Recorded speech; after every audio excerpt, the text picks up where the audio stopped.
Zdravo svima. Danas je na redu ta krajnja tema, osnovna greška. Krajnja tema zato što je greška početna, osnovna. Posljednja petlja u otpetljavanju i prva greška koju činimo. Nema nikakve suprotnosti u naslovu kao što je do sad bilo. Biće suprotnosti na izgled moje sa vama kada saslušate ovo otpetljavanje. Na izgled će biti zato što je suprotnost i u vama i u meni, znači saglasni smo. Suprotnost je u svakome od nas. Kada smo govorili o ljudski jajeta u koju se porodica danas pretvorila, u ljudski jajeta u kojoj je pile dostiglo maksimalni mogući razvitak, a treba da nastavi da se razvija. Pomenuli smo uslove za ulazak u skupinu koju zovemo porodica. Tamo je osnova. Kažu da je porodica osnovna jedinica svakog društva. Osnovna jedinica je na izdisaju. Kako da nastavimo dalje sa društvima? Šta je osnovnu jedinicu činilo osnovnom? Šta raditi sa društvima u kojima osnovna jedinica nestaje? Ne lepite mi etiketu da je ovo što pokušavam da ostvarim objašnjavanjem filozofiranje u omalovažavajućem, u pežorativnom smislu. Ja nisam filozof. Ja mogu da budem i filozof, kao što svako može da bude, ali ja sam inženjer koji zna da rešava dati zadatak u datim ograničenjima. Šta je zadatak? Zadatak je naći odgovor na pitanje šta sa društvima u kojima osnovna jedinica nestaje, osnovna jedinica koja ih je donedavno činila mogućim, ta društva, i koja ih je činila validnim društvima. Inženjersko sociološko razmišljanje ovako kaže. Prvi problem je opterećenost mešavinom reči i pojmova koju su napravili paraziti da bi odbranili svoje parazitiranje.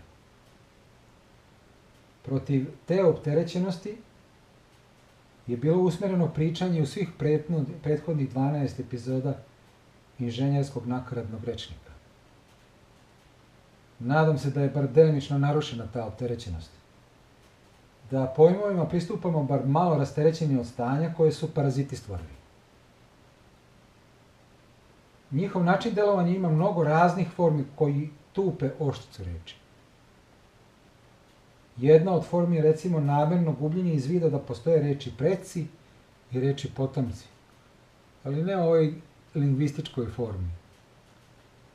Gubljenje iz vida, odnosno zastiranje starijih novim rečima je divan trik. Kada to rade, onda se ne ponašaju onako kako bi trebalo da bi bili dobri ljudi. Ne govorim o prodaji pre nego sam govorio o novcu. Ne govorim o novcu pre nego sam govorio o razmeni. Ne govorim o razmeni pre nego sam govorio o vlasništvu. Ne govorim o vlasništvu pre nego što sam govorio o kritičnim uslovima. Ne govorim o kritičnim uslovima pre nego sam govorio o osobinama jedinke. Tako bi trebalo da se ponašaju, a ne ponašaju se, već izjednačavaju generacijski. Drugačije pojmove izjednačavaju i trpaju u istu generaciju. Razmena je pojava iz starijeg doba, iz perioda pre pojave novca, te ono što novac omogućava, kupovinu i prodaju, sigurno nije moguće izjednačavati sa razmenom. I trgovanje nije moguće izjednačavati sa kupovanjem ili sa prodavanjem, jer nisu isto. Jer su iz drugog doba. Kupovina ili prodaja su iz ranijeg perioda, a trgovanje je iz kasnijeg perioda. Ovo sve samo naivnima izgleda kao sitničarsko zanovetanje. Radi se o suštini, a ne o sitničarenju. Drugi problem je što treba pristupiti razmišljanju o tome šta imamo pred sobom i šta želimo da smislimo. Imamo ljudska društva i želimo da definišemo odnose koji će imati neku perspektivu, a neće imati ove silne lažne prednosti i realne nedostatke. Za rješenje takvog problema inženjerski pristup kaže: upoznaj zajedničke osobine jedinki koje čine društvo. Upoznaj osobine grupa koje jedinke tvore. Na osnovu tih znanja deluj. Kada naređamo osnovne, ali zajedničke osobine ljudskih jedinki, a one su manjkavost u vidu nesposobnosti za samostalno egzistiranje, prednost u vidu intelektualnih mogućnosti, polnost i posljednja zajednička osobina, ponašanje u kritičnim, odnosno ponašanje u nadkritičnim uslovima. To je bilo u vezi jedinki. Međutim, kada proučimo osobine grupa, opet nalećemo na istu promjenu ponašanja koju smo uočili kod prelaza kritično na kritično gledajući samo jedinki. Ali sada na granici kada prelazimo iz grupa ravnopravnih u grupe neravnopravnih jedinki, iako nema krize. Pojavljuje se znači potreba istraživanja te promjene ponašanja, jer to jeste jedino na šta možemo utjecati. Ne možemo izbjeći našu nesposobnost da postojimo sami. Ne želimo da izbrišemo intelekt. Mislim da ni polnost ne treba brisati. Jedino što ostaje je menjanje ponašanja. Promjena ponašanja na karakterističnoj granici, trenutku, u kritično, odnosno nekritično, kada se menja, ili na mjestu promjene dela populacije, unutar ili van porodice. Ravnopravnost iz te promjene ponašanja, ravnopravnost proizlazi da je radikalan pojam, ključni pojam koji slika tu promjenu ponašanja. Još u priči o civilizaciji smo naglasili da je neravnopravnost uslov postojanja civilizacija koje danas poznajemo. Kontra neravnopravnosti stoji ravnopravnost. Ta ravnopravnost, odnosno neravnopravnost, je relacija koja se menja, kako je već istaknuto, u dva ključna skoka. Jedan je pri prelasku iz kritičnih u nekritične uslove, a drugi je prelazak iz prostora grupa neravnopravnih jedinki u prostore grupa ravnopravnih jedinki. Osnovni kamen spoticanja kod pravilnog shvatanja ravnopravnosti je relativnost. Ne radi izbijanja šale, već radi pravilne primjene. Glupost od ravnopravnosti po principu jednakosti. Po principu 200 grama tebi, 200 meni, a ja 50, a ti 100 kilograma. I isto tako, ja u ležaljci sa suncobranom, a ti sa krampom bez suncobrana, je možda greška, a možda namjerno uvrtanje, spinovanje. A taj princip je skoro pa šlager tema današnje navodne sociologije. Posredno zaključujemo da je glupost šlager tema današnje sociologije, navodne.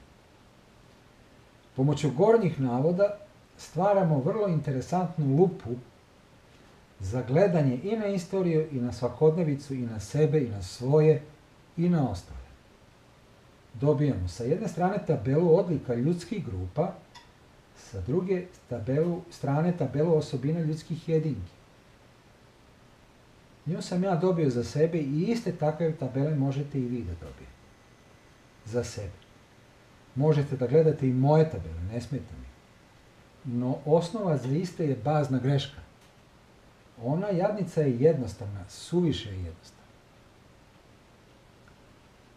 Bazna greška proističe iz osobina jedinki i iz osobina grupa.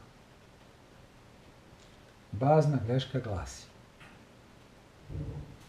nesposobni smo sami. Možemo usamljeni, ali ne sami. možeš sam, samo ako ništa od drugih, ni sadašnjih drugih, ni bivših drugih ne koristiš. Ništa. A to nijedan čovjek ne može. Mi možemo da opstanemo samo udruženi. Kada zajedno, udruženi po principu ravnopravnosti, dođemo do sigurnosti, to jest civilizacije, uvedemo vlasničke odnose koji daju za posljedicu neravnopravnost, čija kasnija, ali obavezna posljedica je nesigurnost. Vlasnički odnosi znače zanemarivanje onog bez koga ne možemo. Zanemarivanje onog bez koga nismo mogli da stignemo do sigurnosti ima za posljedicu gubljenje te sigurnosti. Treba li sad konkretizovati kako treba da se ponaša? Nakon ovakvog prethodnog niza, proces počinje od nule, odnosno počinje novi krug i zato i spominju revolucije, od revolviranja. Žao mi je što je sve ovako prozaično i jednostavno i što se tako sveobuhvatno sukobljava sa gomilom laži koja je delovanjem parazita proglašena za krajnju istinu. No stvar tako stoji. Možete ovo pobijati koliko hoćete, to kao istina ostaje na svom mestu. Na mestu koje nije moguće zaobići, pa je potrebno sa istim se suočiti.